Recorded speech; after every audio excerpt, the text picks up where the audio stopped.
129 men sailed into the frozen heart of the Arctic, but not a single soul returned to tell the world what really happened. The morning of May 19th, 1845, felt like a celebration of the future. In the busy harbor of Greenhithe, England, the air was thick with the smell of coal smoke and salty sea mist. Sir John Franklin, a man with a kind face and decades of experience, stood on the deck of the HMS Erebus. Beside him sat the HMS Terror, a ship built so strong it felt like a floating fortress. Thousands of people lined the docks, waving handkerchiefs and cheering as the giant sails unfurled. You could hear the rhythmic thud of the steam engines and the sailors singing as they hauled the heavy ropes. Everyone believed this was the mission that would finally change history.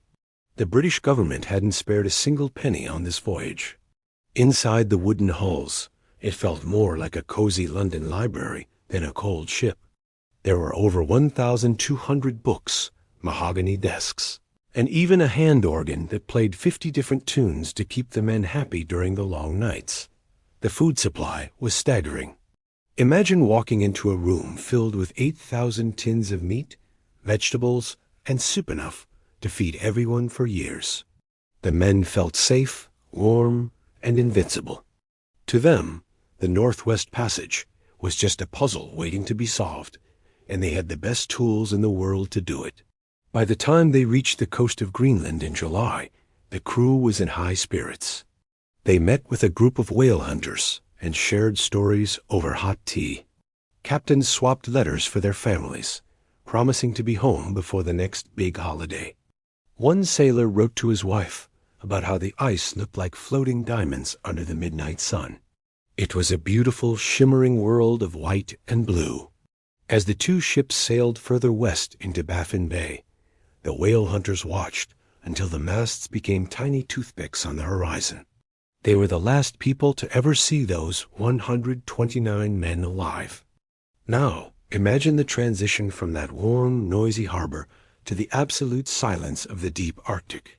The sound of the cheering crowds was replaced by the terrifying crack of giant ice sheets moving against the hull. The wind began to howl through the rigging like a ghost, and the temperature dropped so low that a man's breath would turn to frost on his beard instantly. Yet, even as the walls of ice closed in, the men stayed brave. They trusted Sir John, they trusted their ships, and they trusted that they were doing something great for the world. Even in the darkest moments of history, we see the incredible strength of the human spirit. These men weren't just sailors. They were explorers who dared to dream of a more connected world. Their journey reminds us that every great discovery starts with a moment of pure courage. While the Arctic kept its secrets for a long time, the legacy of the Franklin expedition lives on as a story of bravery, teamwork, and the endless desire to see what lies beyond the horizon. True greatness isn't just about reaching the destination. It's about the heart you show along the way. They had enough food to last for 7 years, but they didn't realize that the very tins meant to save them were hiding a deadly secret. By the winter of 1845, the excitement of the departure had faded into a quiet, frozen reality. The HMS Erebus and HMS Terror were now tucked away near Beechy Island, surrounded by a world that was nothing but flat, blinding white. If you stood on the deck, all you could hear was the eerie whistling of the wind and the occasional heavy thump of ice shifting against the iron-strengthened hull. Inside, however, the men tried to keep life as normal as possible. They held school classes, put on small plays, and shared hot meals from those thousands of shiny tin cans. They were cold, yes, but they were still a community, huddled together against the great unknown. But soon, a strange shadow began to fall over the crew. It wasn't just the long Arctic night that lasted for months. It was a physical feeling that something was wrong. Young, strong sailors like John Torrington began to feel weak for no clear reason. Imagine the confusion in the ship's small medical bay. The air smelled of medicinal herbs and cold iron as the doctors tried to figure out why healthy men were suddenly struggling to breathe, or why their joints felt like they were filled with crushed glass. They didn't know that the lead used to seal their food tins was slowly leaking into their meals, quietly attacking their bodies and even their minds. By the time the sun finally peeked over the horizon in 1846, 3 men had passed away and were buried in the frozen ground of Beechy Island. Their friends worked through the bitter cold to dig graves in the permafrost, marking them with simple wooden headstones. It was a heartbreaking moment, but it also showed the incredible bond these men shared.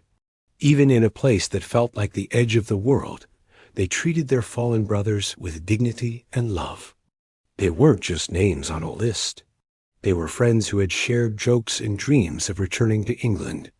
As we look back at these difficult months, it's easy to focus on the mystery, but the real story is about human resilience.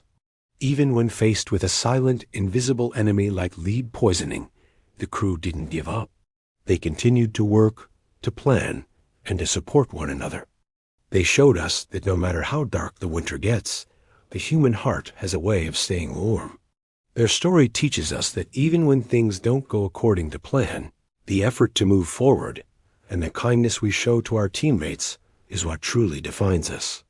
Life is full of unexpected challenges, but like those brave explorers, we have the strength to face them together.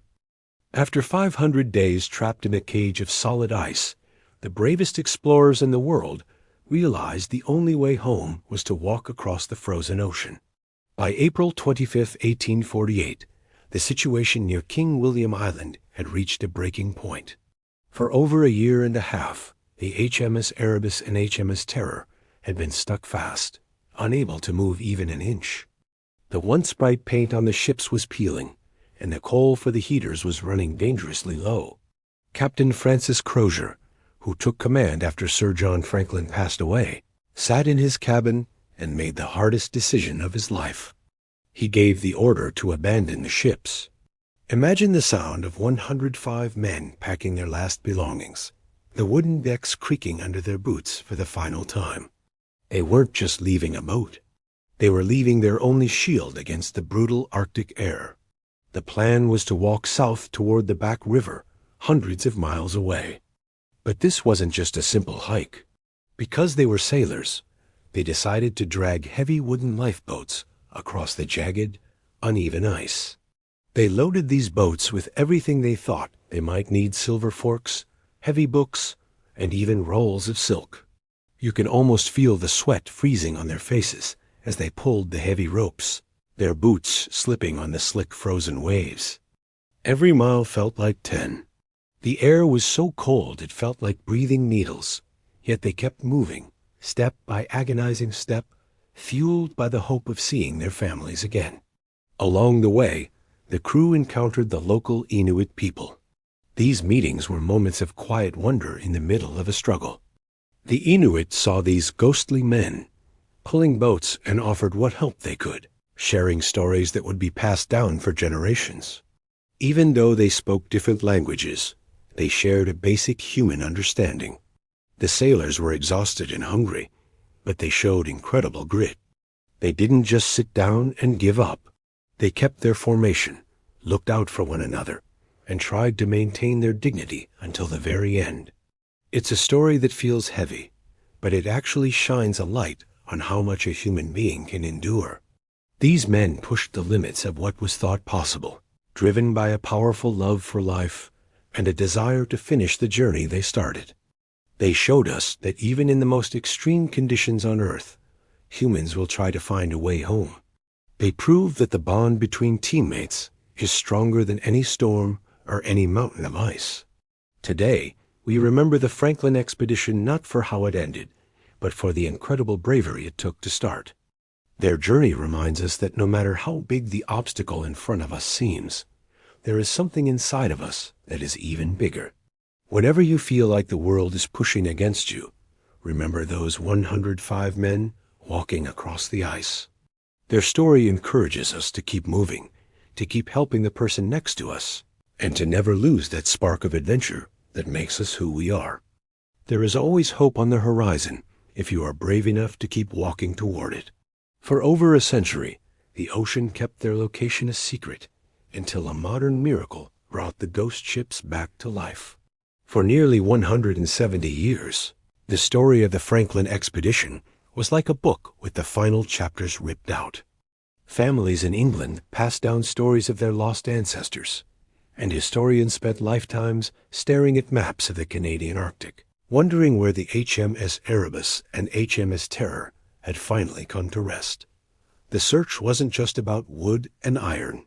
It was about bringing peace to a mystery that had haunted the world since 1845. Imagine the cold, dark waters of Queen Maud Gulf, where the silence was finally broken in September 2014 by the steady beep of a sonar machine. A team of Canadian explorers held their breath as a shape began to emerge on their glowing screens. It wasn't just a pile of boards or a messy shipwreck. Lying there, deep beneath the waves, was the HMS Erebus, looking almost exactly like it did the day it vanished. Because the water in the Arctic is so freezing cold, it acts like a giant natural refrigerator, protecting everything inside. When the divers finally went down, they felt like they were stepping into a time machine. They saw brass cannons still sitting on the decks and plates still stacked in the cupboards. It was a chilling but beautiful sight. You could almost hear the echoes of the sailors' laughter and the sound of the ship's bell ringing through the water. It was a powerful reminder that nothing is ever truly lost forever. 2 years later, in 2016, a tip from an Inuit crew member led researchers to an even bigger surprise in Terror Bay. They found the HMS Terror sitting perfectly upright on the sandy floor, 60 feet below the surface. Every window was still in place, and the heavy anchor was still tucked away. It was as if the ship was simply waiting for its crew to return and sail it home. For the Inuit people, this discovery was a moment of great pride. Their ancestors had told stories about where the ships were for generations, and finally, the rest of the world realized that those stories were 100% true. It was a bridge between the past and the present, bringing two different cultures together through one shared mystery. Seeing these ships today changes how we think about the men who sailed them. They weren't just characters in a sad story. They were real people with hobbies, dreams, and a massive amount of courage. Finding the ships didn't just solve a puzzle.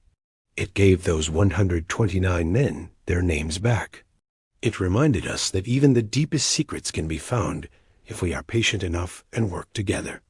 The discovery turned a story of loss into a story of incredible teamwork and modern technology, showing us that the truth has a way of coming to light when the time is right. This incredible journey teaches us that even when the trail goes cold, we should never stop searching for answers. Whether it's a mystery from 1845 or a challenge in our own lives today, there is always a way forward. The story of the Franklin expedition ends not with darkness, but with a bright light being shone on the bravery of the human spirit. It reminds us that our legacy is carried on by those who remember us and those who keep searching for the truth. No matter how much time passes, your efforts and your stories matter, and they have the power to inspire people centuries into the future. The legend of the lost expedition didn't end with a tragedy. It gave birth to a new world of discovery that changed the map of our planet forever. Even though the ships stayed hidden for over a century, the spirit of the Franklin expedition never truly went cold.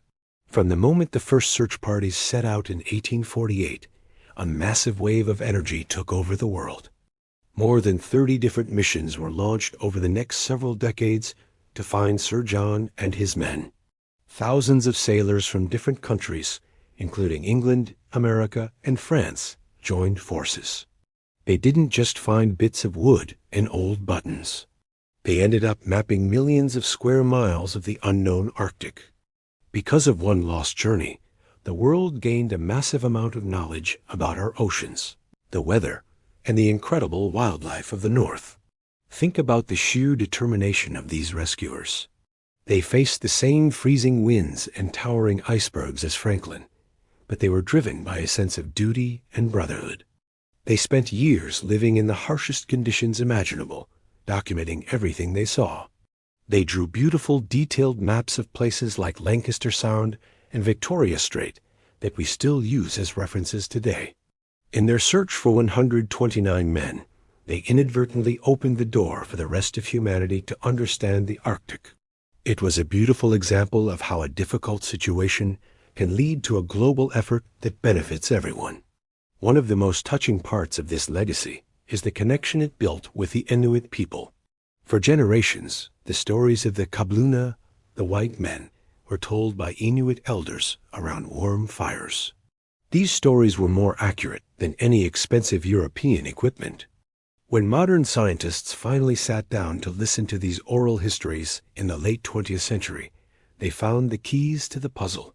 This collaboration showed us that true wisdom comes from listening to one another and respecting the people who have lived on the land for thousands of years.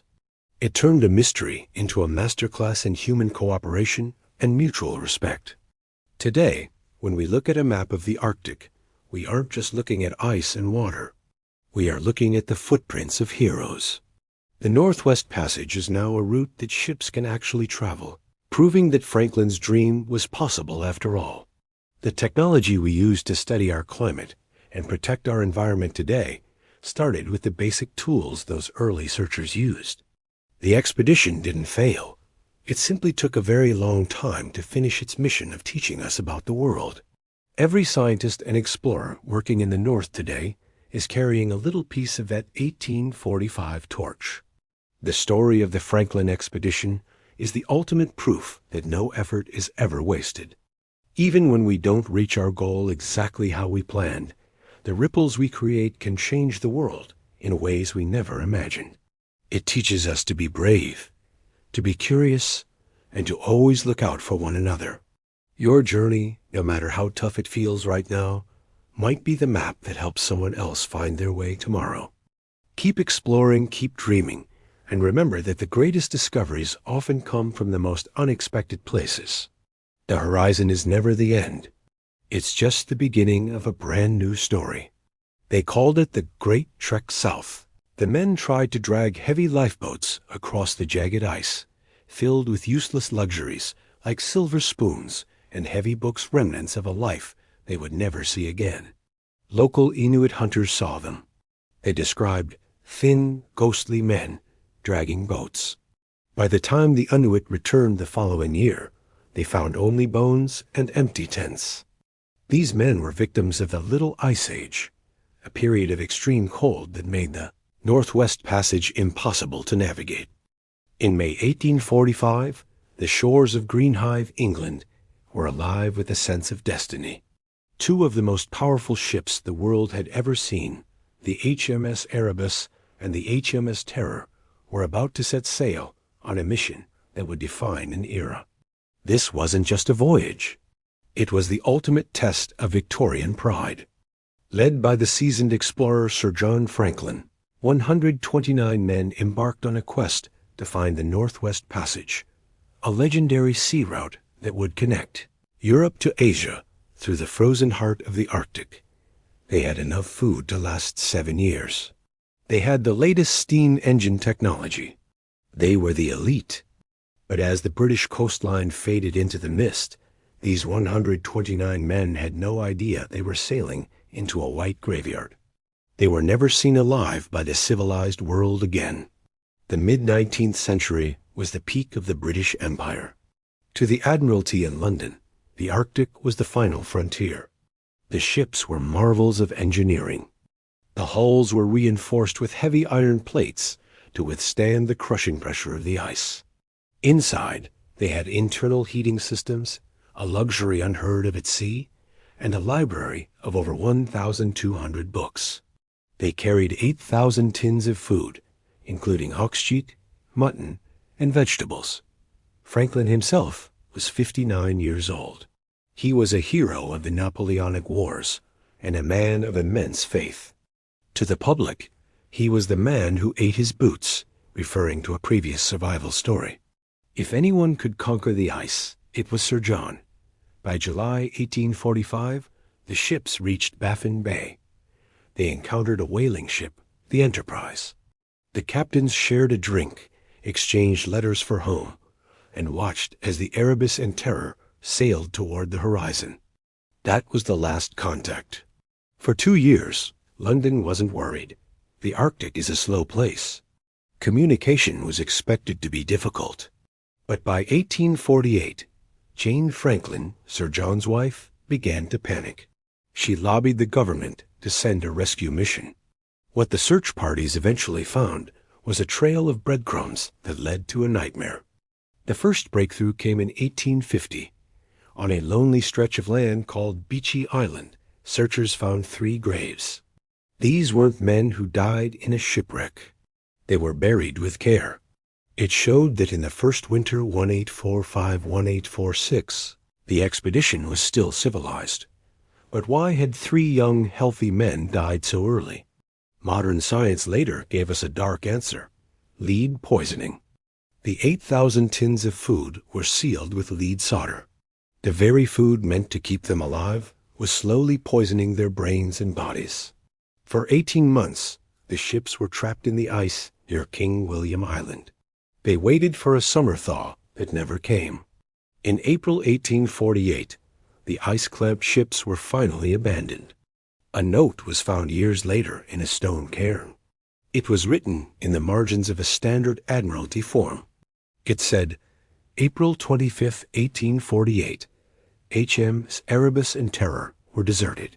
Sir John Franklin died on the 11th of June, 1847. The leader was dead. The ships were lost. 105 men were left standing on the ice, hundreds of miles from help, with their bodies failing them. They decided to walk. They called it the Great Trek South. The men tried to drag heavy lifeboats across the jagged ice, filled with useless luxuries like silver spoons and heavy books, remnants of a life they would never see again. Local Inuit hunters saw them. They described thin, ghostly men dragging boats. By the time the Inuit returned the following year, they found only bones and empty tents. To stay safe and friendly for YouTube, we focus on the tragedy, the scurvy, the cold, and the exhaustion. These men were victims of the Little Ice Age, a period of extreme cold that made the Northwest Passage impossible to navigate. For 170 years, the ships were ghosts. Then, in 2014, a Canadian search team found the HMS Erebus. 2 years later, they found the HMS Terror.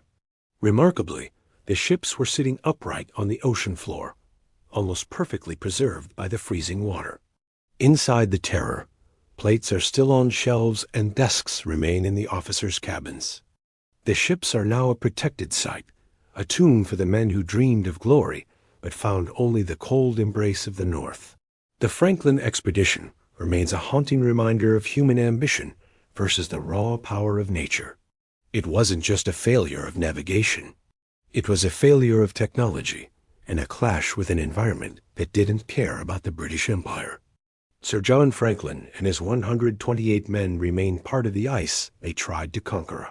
Civilization under pressure that finally, inevitably, broke.